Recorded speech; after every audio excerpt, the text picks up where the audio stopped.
శివ పార్వతుల అర్ధనారీశ్వర రూపం రావడానికి శివగణాలలో ఒకరైన భృంగినే కారణమా? అసలు భృంగి ఎలా జన్మించారు, ఆయన శివగణాలలోకి ఎలా వచ్చారు అనే విషయాలు ఈ వీడియోలో మనం తెలుసుకుందాం. భృంగి మహర్షి శివుడి ముఖ్య గణాలలో ఒకరు. ఆయనకు 3 కాళ్ళు మరియు ఎముకలతో కూడిన శరీరం ఉంటుంది. కానీ గణాలలో చేరే ముందు భృంగి ఒక గొప్ప మహర్షి. భృంగి జననం గురించి 2 గాథలు ఉన్నాయి. మొదటి గాథ ప్రకారం శివుడి యొక్క తేజస్సు గిరిప్రస్థ అనే పర్వతం మీద పడినప్పుడు భృంగి జన్మించాడు.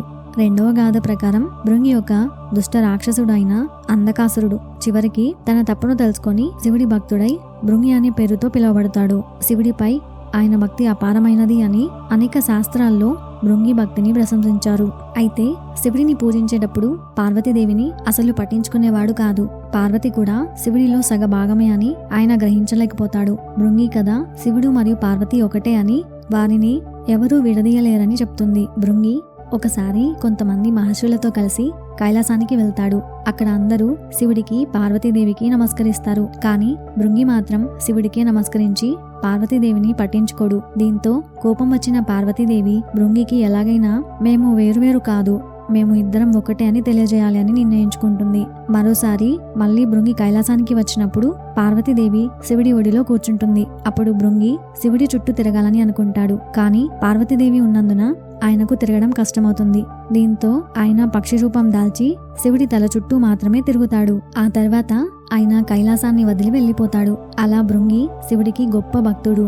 ఆయన భావన ఏమిటంటే శివుడి అనుగ్రహం పొందాలంటే శివుడిని మాత్రమే పూజించాలి, పార్వతీదేవిని కాదు అని అనుకుంటూ ఉంటాడు. ఆ విషయం మిగతా మహర్షులకు కూడా ఇలా వివరిస్తూ ఉంటాడు. ఓ మహర్షులారా, పూజలో శివుడి స్త్రీ రూపమైన పార్వతీదేవిని కాకుండా కేవలం శివుడిపైనే దృష్టి పెట్టినట్లయితే మంచి ఫలితాలు వస్తాయి అని వారితో చెప్తూ ఉంటాడు. కానీ భృంగి పార్వతీదేవిని పూజలో నిర్లక్ష్యం చేయడం వల్ల ఆమెకు చాలా కోపం వచ్చి తన మనసులో ఇలా అనుకుంటుంది. భృంగికి నేను లేకుండా శివుడు అసంపూర్ణుడు అని ఎలాగైనా తెలియజేయాలి అని ఆమె అనుకుంటుంది. అలా ఒకరోజు భృంగి ధ్యానం చేస్తున్నప్పుడు పార్వతీదేవి ఆయన శక్తిని అంతా తీసేసి ఆయన శరీరం కేవలం ఎముకలు మరియు మాంసం మాత్రమే ఉండేలా చేస్తుంది. అయినప్పటికీ ఆయన ధ్యానంలోనే ఉంటాడు. అలా రోజులు గడిచే కొద్దీ ఆయన శక్తి లేకపోవడంతో బలహీనంగా ఉంటాడు.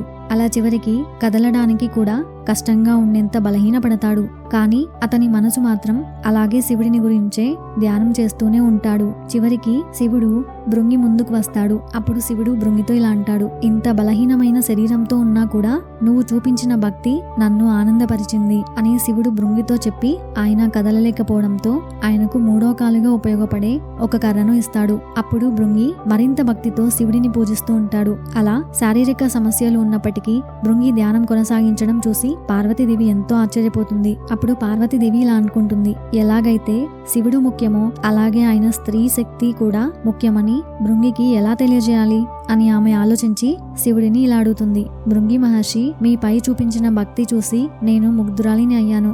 నేను ఆయన శక్తిని అంతా తీసేసి కదలకుండా చేశాను. కానీ ఆయన ఇంకా పూజ చేస్తూనే ఉన్నాడు. అప్పుడు శివుడు పార్వతీదేవితో ఇలా అంటాడు, నా భక్తుడు ఇబ్బంది పడకుండా ఉండాలని నేను ఆయనకు ఆసరాగా ఒక కర్రను ఇచ్చాను అని శివుడు పార్వతితో చెప్తాడు. అప్పుడు పార్వతీదేవి, కానీ నేను మీలో ఒక భాగమని, మనం విడదీయలేని వారమని ఆయనకు ఎందుకు చూపించకూడదు? శక్తి లేకుండా శివుడు అసంపూర్ణుడు అని భృంగికి తెలియజేయడానికి మీరు నాతో కలిసి ఒక రూపాన్ని ధరించండి. అప్పుడే భృంగి మరియు ఇతర భక్తులు శివుడి స్త్రీ శక్తి అయిన నేను మీలోనే ఉంటానని అర్థం చేసుకుంటారు అని పార్వతీదేవి చెప్పగా శివుడు అలాగే దేవి అని అంగీకరిస్తాడు. ఇక వారిద్దరూ భృంగికి జ్ఞానోదయం కలిగించాలని నిర్ణయించుకుంటారు. తర్వాత భృంగి కైలాసానికి వచ్చినప్పుడు వారు ఒకే శరీరంగా మారి అర్ధనారీశ్వర రూపాన్ని ధరిస్తారు. అంటే సగ శరీరమేమో శివుడుగాను మిగతా సగం అంతా పార్వతి రూపంలో ఉంటుంది. ఈ రూపంలో భృంగి శివుడితో పాటు పార్వతీదేవిని కూడా పూజించక తప్పదని పార్వతీదేవి అనుకుంటుంది. కానీ భృంగి వెంటనే తనకు తాను ఒక చిన్న తుమ్మెదగా మారి శివుడి చుట్టూ మాత్రమే తిరుగుతాడు.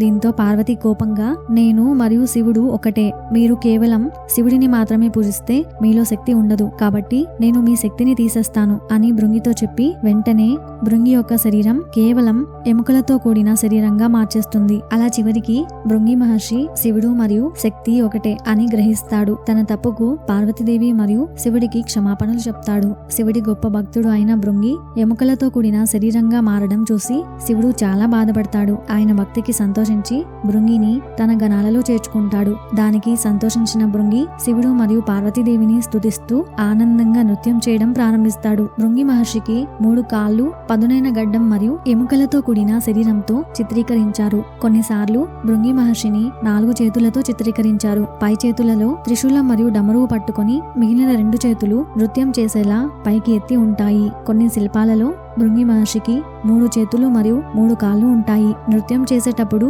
భృంగి త్రిశూలం లేదా కర్రను ఉపయోగించి శివుడి తాండవ నృత్యాన్ని ప్రారంభించడానికి మరియు ఆపడానికి సంకేతాలు ఇస్తాడు. ఇలా భృంగి మహర్షి శివగణాలలో ఒకడిగా శివనామ స్మరణ చేసుకుంటూ కైలాసంలోనే ఉంటాడు. ఈ కథలో పురుషుడు మరియు స్త్రీ సమానమైన శక్తులు. వారి ఏకత్వం సృష్టికి ఆధారం. మరియు ఆ శివుడు తన భక్తులకు ఆపద వస్తే తాను బాధపడతాడు. అలా ఎల్లప్పుడూ భక్తులను రక్షించే మహాదయగలవాడు ఆ మహాదేవుడు అనేది ఈ కథ మనకు తెలియజేస్తుంది. ఇలాంటి మరిన్ని కథల కోసం ఛానల్ని ఇప్పుడే సబ్స్క్రైబ్ చేసి పక్కనే ఉన్న బెల్ ఐకాన్ని యాక్టివేట్ చేసుకోండి. అలాగే ఒక లైక్ చేయండి friends. Thank you for watching.